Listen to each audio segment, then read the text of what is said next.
Ang bawat paggising natin sa umaga ay isang napakagandang biyaya, kaya dapat lagi tayong nagpapasalamat sa bawat araw na ibinibigay ng Diyos sa atin. Kaya naman, manalangin tayo sa ngalan ng Ama na siyang lumikha ng langit at lupa. Amen.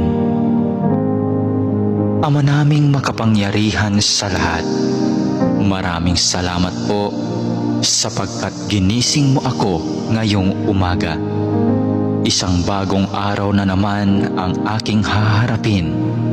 At dahil dito, lubos-lubos ang aking pasasalamat. Sa unang mga sandali ng aking araw, nais kong mapuspos ng iyong biyaya at pagmamahal. Kaya narito ako upang makapiling ka sa